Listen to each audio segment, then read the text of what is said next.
ستاروں کا راز۔ مصر کے اہرام، ان کی تعمیر کا انداز صدیوں سے ایک معمہ بنا ہوا ہے۔ تاریخ دان اور سائنسدان اس بات کو سمجھنے کی کوشش کر رہے ہیں کہ انہیں کیسے بنایا گیا، لیکن کیا آپ جانتے ہیں ان اہرام کا ستاروں سے بھی ایک گہرا تعلق ہے۔ سب سے پہلے ہمارے ذہن میں یہ سوال آتا ہے کہ کیا واقعی اہرام کو ستاروں کی پوزیشن کے حساب سے بنایا گیا ہے؟ کچھ ماہرین کا ماننا ہے کہ جی ہاں، گیزا کے عظیم اہرام 3 اہم ستارے جنہیں اوریون بیلٹ کہا جاتا ہے، ان کے بالکل مطابق بنایا گیا ہے۔ یہ حیرت انگیز بات ہے کہ قدیم مصریوں نے جدید دور کے آلات کے بغیر اتنی عمدگی سے یہ اہرام تعمیر کیے، لیکن سوال یہ پیدا ہوتا ہے کہ انہوں نے ایسا کیوں کیا؟ کیا ان کا کوئی خاص مقصد تھا یا پھر یہ محض ایک اتفاق تھا؟ کچھ نظریات کے مطابق قدیم مصریوں کا یہ ماننا تھا کہ ان کے فرعون یعنی بادشاہ موت کے بعد ستاروں میں شامل ہو جاتے ہیں۔ شاید اس لیے انہوں نے اپنے اہرام ان ستاروں کے مطابق بنائے تاکہ فرعونوں کی روح آسانی سے ستاروں تک پہنچ سکے۔ اب بات کرتے ہیں اس ممکنہ کائناتی منصوبہ بندی کی۔ کیا اتنی بڑی اور پیچیدہ تعمیرات کو بغیر کسی کائناتی منصوبہ بندی کے بنایا جا سکتا ہے؟ کچھ لوگوں کا ماننا ہے کہ اہرام کی تعمیر میں استعمال ہونے والی تکنیک اور ان کی ترتیب کسی نہ کسی طرح کائنات کے رازوں سے جڑی ہوئی ہے۔ ایک نظریہ یہ بھی ہے کہ یہ اہرام دراصل قدیم روشنی کے ٹاور تھے جو کائناتی توانائی کو استعمال کرتے تھے۔ یہ تمام نظریات اور سوالات ہمیں حیرت میں ڈال دیتے ہیں، لیکن حقیقت کیا ہے شاید یہ ہم کبھی نہ جان سکیں۔ تاہم یہ سوالات ہمیں اپنی تاریخ اور اس کے رازوں کو مزید گہرائی سے سمجھنے کی ترغیب دیتے ہیں۔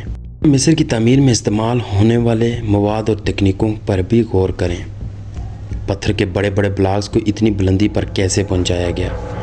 کچھ ماہرین کا ماننا ہے کہ قدیم مصریوں نے سادہ لیکن مؤثر آلات کا استعمال کیا۔ ان آلات کی مدد سے انہوں نے بڑے بڑے پتھر کے بلاکس کو ایک دوسرے کے اوپر رکھا۔ یہ حیرت انگیز ہے کہ ان پتھروں کو اتنی درستگی سے جوڑا گیا کہ آج بھی ان کے درمیان کوئی خلا نہیں ہے۔ کیا یہ ممکن ہے کہ قدیم مصریوں کے پاس کوئی ایسی ٹیکنالوجی تھی جو آج کے دور میں بھی نہیں ہے؟ کچھ ماہرین کا ماننا ہے کہ قدیم مصریوں نے اپنی ٹیکنالوجی کو خفیہ رکھا، اور یہ ٹیکنالوجی آج بھی ہمارے لیے ایک معمہ بنی ہوئی ہے۔ قدیم مصریوں کے دستاویزات اور ہائیروگلیفکس میں بھی ان کی تعمیراتی تکنیکوں کے بارے میں کچھ اشارے ملتے ہیں، لیکن یہ اشارے بھی مکمل طور پر واضح نہیں ہیں۔ ماہرین ان دستاویزات کو پڑھنے اور سمجھنے کی کوشش کر رہے ہیں تاکہ ہمیں قدیم مصریوں کی تعمیراتی تکنیکوں کے بارے میں مزید معلومات مل سکے۔ اہرام مصر کی تعمیرات میں مذہبی اور روحانی پہلو بھی شامل تھے۔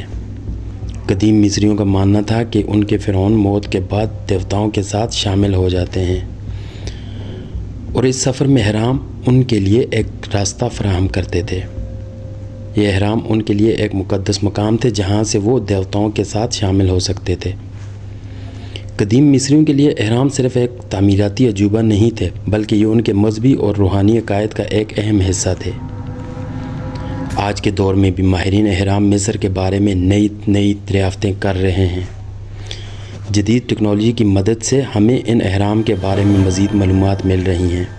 اسکیننگ اور جدید امیجنگ تکنیکوں کی مدد سے ہم 3D اہرام کے اندرونی حصوں کو بھی دیکھ سکتے ہیں اور ان کے بارے میں مزید معلومات حاصل کر سکتے ہیں۔ ماہرین کی یہ تحقیق ہمیں قدیم مصریوں کی زندگی اور ان کے عقائد کے بارے میں مزید جاننے میں مدد دے رہی ہے، اور ہمیں یہ سمجھنے میں مدد دے رہی ہے کہ انہوں نے یہ عظیم اہرام کیسے بنائے۔ قدیم مصری تہذیب کی یہ عظیم تعمیرات ہمیں ان کی زندگی، ان کے عقائد اور ان کی ٹیکنالوجی کے بارے میں بہت کچھ بتاتی ہے، اور ہمیں یہ سمجھنے میں مدد دیتی ہے کہ وہ کتنے عظیم اور ذہین لوگ تھے۔ آج بھی اہرام مصر دنیا بھر کے لوگوں کے لیے ایک دلچسپی کا باعث ہیں۔ ہر سال لاکھوں سیاح ان اہرام کو دیکھنے کے لیے مصر آتے ہیں اور ان کی تاریخ اور تعمیرات کے بارے میں جاننے کی کوشش کرتے ہیں۔ یہ اہرام نہ صرف مصر کے بلکہ پوری دنیا کی ثقافتی ورثہ ہیں۔ ان اہرام کی حفاظت اور بحالی کے لیے بھی بہت سے منصوبے چل رہے ہیں۔ تاکہ یہ عظیم تعمیرات آنے والی نسلوں کے لیے محفوظ رہ سکیں۔ مستقبل میں بھی ماہرین اہرام کے بارے میں مزید تحقیق کریں گے اور ہمیں ان کے بارے میں مزید معلومات فراہم کریں گے۔ یہ تمام سوالات اور نظریات ہمیں حیرت میں ڈال دیتے ہیں اور ہمیں یہ سوچنے پر مجبور کرتے ہیں قدیم مصری کتنے عظیم اور ذہین لوگ تھے۔ آج کے لیے بس اتنا ہی۔ مجھے امید ہے آپ کو یہ ویڈیو پسند آئی ہوگی۔ اگر آپ کو پسند آئی ہے تو لائک کریں، سبسکرائب کریں اور اپنے دوستوں کے ساتھ شیئر کریں۔ اگلی ویڈیو تک اللہ حافظ۔